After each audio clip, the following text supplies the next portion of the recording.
Hudson Taylor, brothers Harry and Alfie. Pleased to meet you. Lovely to meet you too. It's been a great year for the band. Glastonbury, Tea in the Park, headline shows. Are you taking it all in your strides? It's been an amazing year. Yeah, I don't know if we're taking it in our stride. We are taking it in our stride. We're just going with the flow. yeah, it's been pretty mad, to be honest. Like, even since this time last year, we were sort of, I don't know, felt like we didn't have much of an album together or whatever. We'd all the songs, but we not really have many recordings or whatever. Since then, we sort of recorded an album. Yeah, we've been on the road a lot more. As you said, we've played Glastonbury, Tea in the Park. Yeah. You know, Reading and Leeds, all these great UK festivals, Irish festivals back home as well. So yeah, and we recently got to support Jake Bugg on his Yeah, tour. arena tours. Yeah, it was brilliant. How was that? Really, really cool. Amazing. Really, really cool. And now we're like, our first album's coming out in February, along with our own headline tour, which is all around the UK, all around Ireland. We can't believe it, really. Yeah, I mean, what can we expect from the album then? It's a load of songs we've been working on. Some of them have been around for the last kind of 3 years, and others are more recent, and people who've seen us play live would have possibly heard them, but there's a couple that we've never played live, and really we just kind of keep them as like surprise things for the album. We're also going to have like a nice a healthy deluxe special extra album thing, because we're quite fiendish for the we're like, we've got loads of songs and we really want to give them a home, so yeah, exactly. Was an extensive deluxe album, and lots more. Was it hard whittling them down then to get them on That's the the album? main reason why we have a deluxe. Yeah, it was a bit, and then still on the deluxe we're like, still this one or that one, or put this on. But I don't know, it's always good to have some songs. They will find a home at one point. Yes, I mean, Singing for Strangers. Singing for Strangers, we are from Dublin, and we're brothers. We started out basically busking, or just playing to people. I suppose that's how any musician starts out. You know, you play to yourself for a little while, and then you go, oh, hear my song, or hear this song, or whatever. So, I suppose that's kind of how we started. But we really relied on playing and singing for strangers for a long time. Busking, it was our sort of our money, our livelihood. Yeah. And to this day, we're still kind of going out and playing in front of strangers. So we just think that it kind of surmises what we do quite well. And it reminds us of our busking days quite a lot. It's like singing for strangers. You're basically on the street singing at the top of your lungs to try and earn your keep, and also you try to get somewhere. Try to convert the passerby into a fan, or kind of someone who might come to a gig one day.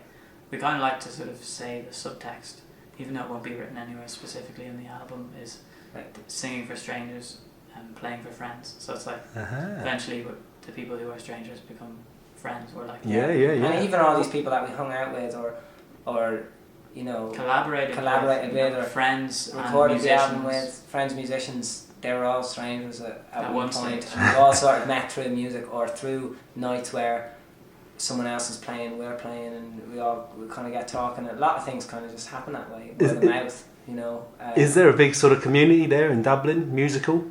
There is definitely, there's a lot of good music coming out of Ireland, and there's a lot of people helping other people out. Like, for example, this year we went on the road with Codeline, and that was great band. You know, a great band, and really, really nice guys, and it was such a good opportunity for us to go like our drummer's out on the road right now. Well, we're not. We're on a little bit of a break, but he's out on the road in America supporting Hosier. Oh, yeah. And he's playing with James Bay. There's all this whole... he's another good chap. Absolutely, yeah. So he did the Burberry thing. We had an interview with him there. Did you? Top man.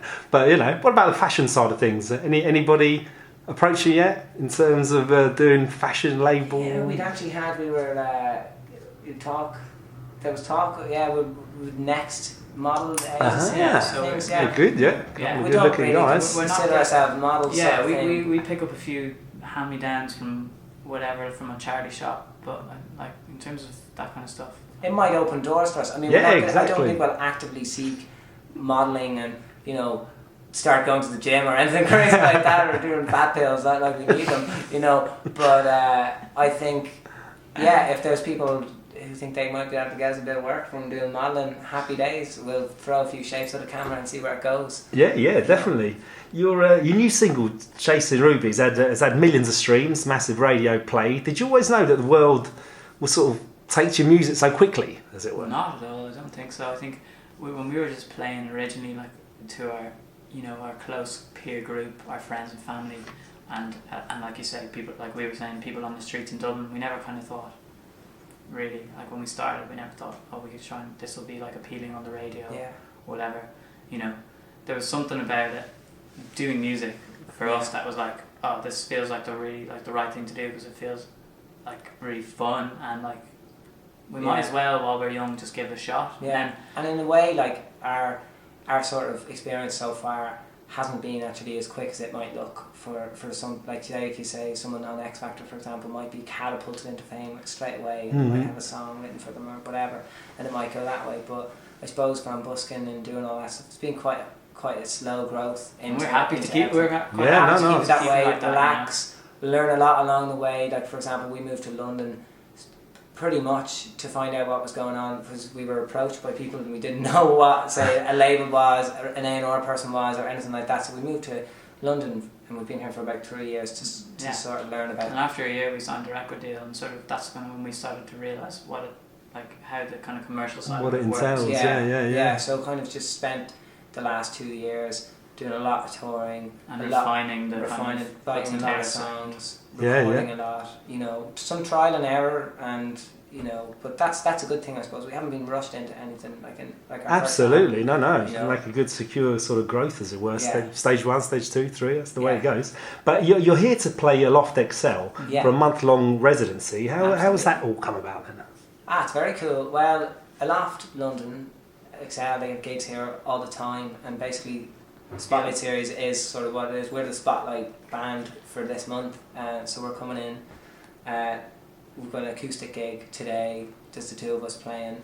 Then we've like a guitar masterclass, isn't that correct? Yeah, and then we're doing at the end of the month like a kind of a bigger gig, which is really cool because we get to invite like a lot of our fans and stuff to come along. Yeah, we'll be playing it's the first time anyone will hear our album in full, start to finish. We're going to play it live and stuff like that. So it's really cool. Actually, this is like just seeing it today. They've set it all up like a festival, like an indoor festival. Yeah, I like it. Seems like a really cool thing to get involved in, like. Yeah, and they're sort of supporting up and there's hotels all around the world doing this. Aloft hotels. They're all doing. There's another Spotlight one. They were telling me I think was it Budapest? You were saying. That's Abu Dhabi. Abu Dhabi, all over the place. They're doing it, and I just think that's really cool, isn't it? There's no other sort of hotels doing anything like that, engaging in music in that way. It's so important for musicians on the road anyway, hotels or whatever. So yeah, it's really cool. It's a change for us anyway, because we're usually in travel lodge. So yeah, great stuff.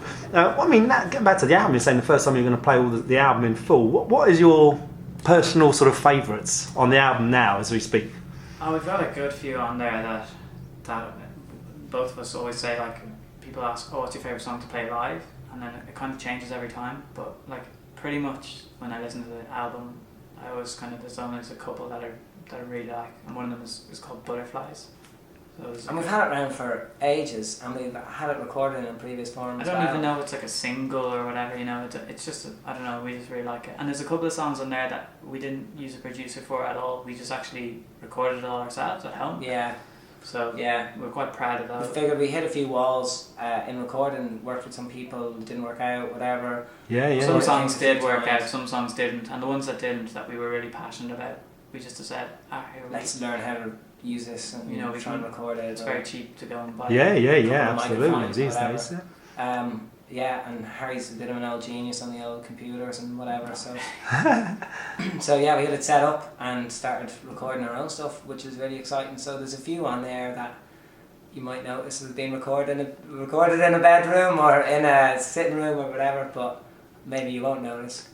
It's nice to mix it up. Fantastic. Yeah, so probably Butterflies, Don't Tell Me, and Off the Hook are probably ones that we're really passionate about. I mean, we're passionate about the whole thing, but ones that really sort of took us by surprise. And they're relatively, well, apart from Butterflies, but Don't Tell Me and Off the Hook, which are on the They're sort of newer ones as well. They're not really hurt. Yeah. We've only been playing them recently live, which makes it even more exciting for us. How does the songwriting process work then? It's very much like jamming, to be honest. We'd be sitting much as we are right now, but probably with guitars or me on a piano or Alfie on a piano, and we just kind of start playing, making noise. And Alfie's quite good for the spontaneous projection of random notes and gibberish. Sometimes it's words, but most of the times it can just be like la la la, and those like small moments. Then I'll sort of start doing harmonies, and they kind of spur on like a little. Yeah, it's funny. Like sometimes Really? you can write it. It can be written really quickly. Sometimes you might get like a verse out or a chorus out, and the great thing is everybody has a little voice memo recorder in their pocket, like be it on their phone. You know, I have it on my iPhone. I can just put it out and record it straight away. So all the time, even if I'm walking for a bus or doing whatever, I'll be really funny little like. You know what? Maybe, and just jotting it down. So there's just I have a bank of all this stuff. Exactly. So like months down the line, you'll go back and listen to like these really weird, obscure 10-second long things, and sometimes And it might just spark something. that might just give you like a little. Yeah, because we might sit down one time and play something, and we just for some reason might not feel very inspired by anything that comes out, and then you think, oh, what was I doing a year ago? We've been doing these voice memos for 3 years and haven't even looked at really any of them. One day, recently, and they're all named when we're old and they're all named uninspired, they're just Got a named, source there. They're just named like voice memo 78 and the date. so So no idea. We just like to go back and like rename them as well. Sometimes we're like chorus idea 1, guitar, Brilliant. chord G or whatever. Like What's what other stuff you're saying? On your iPhone now, on your iPod. What other bands you listen to from at the moment? Well, I listen to a lot of sort of older. We both sort of do older music, like of 60s and 70s songwriters, sort of era Dylan. generally Jerry speaking, both of us are really into the similar ilk of what we are, which is kind of it's singer-songwriter folk. Yeah. So our peers in the same world, people like Hosier and even Jake Bug, who we were just on tour with, great respect for, but also we listen to their music. Ben Howard, different kind of contemporary and 60s and 70s singer-songwriters mainly. We have a Spotify account which I update quite regularly of sort of music we listen to on the road. Okay. And if anybody is interested, there's a load of music up there. That Some Superb. some stuff people would know, maybe other stuff. Shame is there's no Beatles on Spotify, so you're probably missing around 5 albums. Yeah. Great stuff. Well, thanks a lot for your time. It's been a pleasure. Is there anything else you'd like to say to Music News watchers? Music news watchers. Look out for our album's coming out in February. It's called Singing for Strangers. We're going on tour in the UK and in Ireland. Yeah. And hopefully other places eventually. But look out for us on the road. And buy our album. When is it out? I don't have the exact date, but it's February. And sure, of course, if you're around in the month of November, come see us at Aloft Spotlight Series, or come see us at Aloft London XL. Brilliant. Thanks a lot. Cheers. Great. Pleasure. Man. Looking forward to it Thanks, man. tonight. Cheers. Thanks so much. Thanks.